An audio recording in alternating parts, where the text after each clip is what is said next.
जय श्री राम मेरे प्रिय मित्रों। आज हम बात करेंगे ओशो की।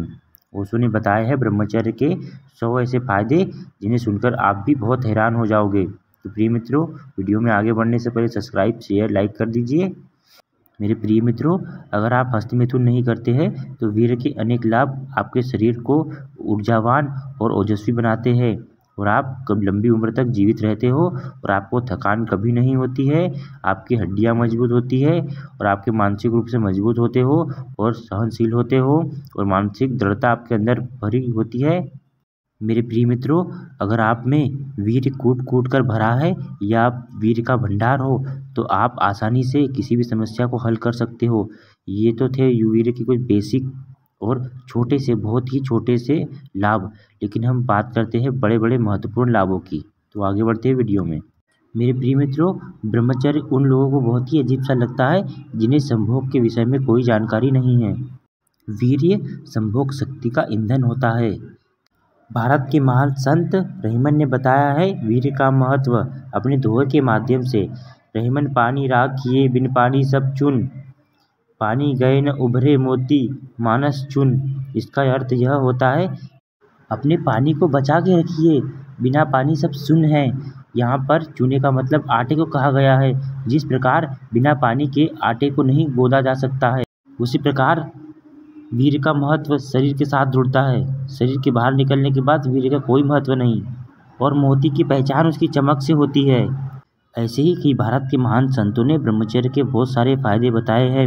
अगर आप ब्रह्मचर्य का पालन करते हो तो आपको हमेशा अच्छी सांस आएगी, आपकी मानसिक क्षमता बढ़ जाएगी, आपकी सोच पवित्र हो जाएगी और आपकी विचारधारा भी अच्छी हो जाएगी। एक ऊर्जावान व्यक्ति हजारों की भीड़ में भी, चाहे कोई मंच हो या कोई सभा हो, वहाँ बोलने से कभी हिचकिचाता नहीं है।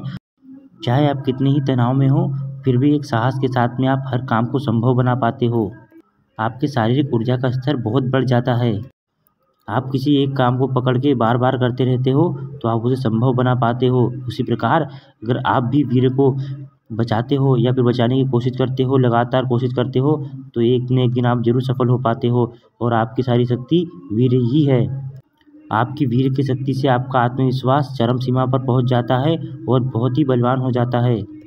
आपकी इमोशन की शक्ति को बदलने या फिर परिवर्तित करने की आप में अजीब सी शक्ति आ जाती है। आप किसी के भी सामने अपनी इमोशन को कंट्रोल कर पाते हो। आपकी इज्जत समाज में बढ़ जाएगी और आपकी इज्जत आपके ही आत्मविश्वास के साथ में जुड़कर एक नई शक्ति का निर्माण करती है, जिसे ऊर्जा कहते हैं। आप किसी भी व्यक्ति के साथ बात करने में शर्म या झिझक या फिर आप में अलग ही कॉन्फिडेंस झलकता है और आप एक कॉन्फिडेंट वाले व्यक्ति बन जाते हो और आप सामने की निगाहों में निगाहें डालकर देख सकते हो और अपनी बात को प्रस्तुत कर सकते हो। यही महत्वपूर्ण बात होती है किसी की बात को समझने का या फिर अपनी विचारधारा को किसी के माध्यम से पहुंचाने का। आपकी हड्डियां इंद्र की वज्र के समान कठोर और शक्तिशाली हो जाती है। आप किसी भी काम को अपनी हड्डियों के माध्यम से संभव बना पाते हो। आप एक ऊर्जावान, शक्तिशाली, ओजस्वी, वीर्यवान व्यक्ति बन जाते हो और आप सुदृढ़, संकल्पित और मजबूत शक्ति और मजबूत मानसिकता वाले एक शक्तिशाली व्यक्ति बन जाते हो।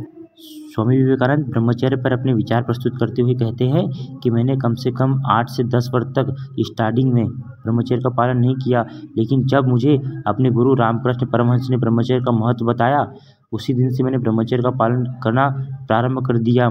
जिस दिन से मैंने ब्रह्मचर्य का पालन करना स्टार्ट किया, हर समस्याएं खत्म हो चुकी थी मेरी और मैं इतना शक्तिशाली और ओजस्वी बन चुका था कि छोटी छोटी समस्याएं तो क्या, हजारों करोड़ों गुना बड़ी समस्याएं भी मेरे पास आती थी, तो उन्हें मैंने डट कर सामना किया। आप स्वामी विवेकानंद की बायोग्राफी तो जानते ही होंगे, उनकी संघर्ष भरी लाइफ को आप तो जानते ही होंगे। अगर वो भी ब्रह्मचर्य का पालन कर सकते हो तो आप भी ब्रह्मचर्य का पालन जरूर कर सकते हो।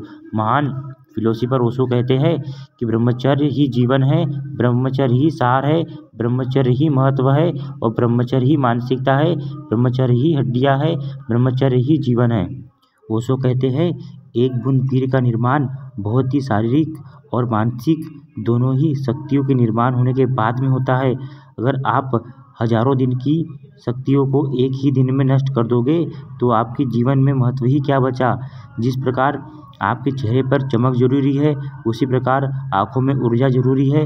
जिस प्रकार से आपके शरीर को डेली भोजन जरूरी है, उसी प्रकार शरीर में वीर्य की आवश्यकता भी बहुत महत्वपूर्ण होती है।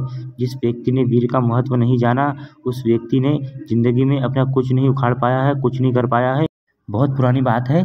ओशो ने जब अपनी किताब संभोग समाधि तक प्रस्तुत की, इसे पढ़कर हजारों करोड़ों लोगों ने ब्रह्मचर्य का पालन प्रारंभ कर दिया। क्यों? कि इस किताब में बताया है ब्रह्मचर्य का महत्व। और ब्रह्मचर्य का महत्व क्या? इसमें बताया है ऊर्जा का महत्व, कि आपकी ऊर्जा वीर्य है। अगर आप वीर्य को नष्ट करते हो तो आपकी शारीरिक ऊर्जा पूर्णतः समाप्त हो जाती है और आप एक क्षणभंगुर मिट्टी की तरह बन जाते हो। इसीलिए आप भी एक न एक बार संभोग से समाधि तक किताब जरूर पढ़िएगा। इसका मुख्य सारांश यह है, ऊर्जा का रूपांतरण। ऊर्जा को ही न बनाया जा सकता है और न ही नष्ट किया जा सकता है। इसे तो बस एक माध्यम से दूसरे माध्यम में परिवर्तित किया जा सकता है। वीर्य एक ऊर्जा ही है। जिस प्रकार सूर्य की किरण आपके शरीर पर पड़ती है तो आप में एक नई चमक आती है, उसी प्रकार से शरीर में वीर्य की ऊर्जा निर्माण होती है तो आप में एक अलग ही चमक आती है, निखार आता है। मेरे प्रिय मित्रों, अगर आपने ज़िंदगी में कभी सेक्स किया होगा या फिर हस्तमैथुन किया होगा तो आपने ज़रूर नोटिस किया होगा, सेक्स करने के बाद या हस्तमैथुन करने के बाद में आपको नींद आती है। आप आलस्य का महसूस करते हो और आलसी बन जाते हो। उसके बाद आप सो तो ज़रूर जाते हो, लेकिन सोने के बाद में आप थोड़ा सा ऊर्जावान महसूस करते हो, क्योंकि नींद होने के बाद में आपकी वीर्य की शक्ति थोड़ी तीव्र गति से बढ़ती है और आप फिर से थोड़ा सा वीर्यवान हो जाते हो। और आपने कभी ब्रह्मचर्य का पालन किया हो तो आपने यह भी नोटिस किया होगा, अगर आप ब्रह्मचर्य का पालन लगातार करते हो तो आप अगरचे 10 घंटे की नींद लेते हो तो आपकी 6 घंटे की नींद में ही सारी नींद पूरी हो जाती है और दिन भर आप एक ओजस्वी और वीर्यवान और ऊर्जावान महसूस करते हो, जिसके कारण आपके सारे काम बनते बनते भी बिगड़ते हुए भी सफल हो जाते हैं। यही कारण होता है एक ऊर्जा का और एक ऊर्जावान व्यक्ति का। हमारे प्रिय गुरु गौतम बुद्ध, महान ओशो, स्वामी विवेकानंद, भारत के हजारों संत सन्यासी, सनातन धर्म के सन्यासी, जिनके नाम में आपको नहीं बता सकता, इतने लोगों ने भारत में ब्रह्मचर्य का पालन किया है। जिस प्रकार से हमारी भारत भूमि को इतनी महान भूमि कहा जाता है। अगर आप भी कुछ दिनों के लिए ब्रह्मचर्य का पालन कर लेते हो तो आपको भी एक आदत सी लत पड़ जाएगी ब्रह्मचर्य के पालन करने के लिए। इसीलिए आप थोड़े दिन के लिए सही ब्रह्मचर्य का पालन कीजिए। अगर आपको सही नहीं लगता हो तो फिर आपकी विचारधारा आपके साथ में। आप अपना वीर्य खत्म नहीं कर रहे हो, आप अपनी लंबी उम्र को और छोटी कर रहे हो और अपनी उम्र को खत्म कर रहे हो। अपना जीवन को कुत्तों, बिल्ली, भेड़, बकरियों, पशु पक्षियों की तरह व्यतीत कर रहे हो।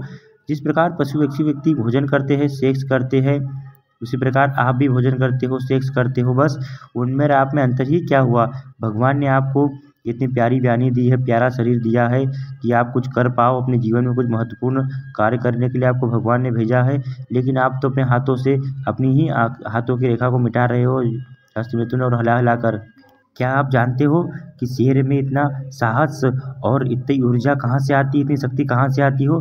तो आप यह नहीं जानते होंगे, शेर की उम्र 25 साल से ज़्यादा नहीं होती है और वो भी जीवन में सिर्फ 2 या 3 बार सेक्स करता है, वो भी संतति उत्पन्न के लिए, संतान उत्पन्न करने के लिए सेक्स करता है। उसके अलावा शेर कभी ज़िंदगी में सेक्स नहीं करता है। तो यही महत्वपूर्ण होता है। अगर आप सेक्स नहीं करते हो या हस्तमैथुन नहीं करते हो तो आप में साहस की इतनी क्षमता हो जाएगी कि आप किसी भी व्यक्ति को यूं ही हरा सकते हो, यूं ही अपनी वीर्य की ऊर्जा को बढ़ा सकते हो। आपने यह भी नोटिस किया होगा कि हिरण की आवाज़ ही ज़्यादा होती है, क्योंकि हिरण हमेशा सेक्स करते रहता है। जब भी मन होता है सेक्स पे लग जाता है और हर मादा के पीछे भागता रहता है, सेक्स करते रहता है। इसी प्रकार से उसकी मानसिकता इतनी कमज़ोर होती है कि उसे थोड़ी सी भी आहट नज़र आती है तो वही हार्ट अटैक से मर जाएगा। इतना कमज़ोर हो जाता है हिरण का दिल, क्योंकि वह सेक्स करते रहता है। तो यही निशानी होती है सेक्स की और बिना सेक्स वाले व्यक्तियों की। तो इसमें आपको नोटिस करना है कि आप क्या करना चाहोगे। जय सिया राम।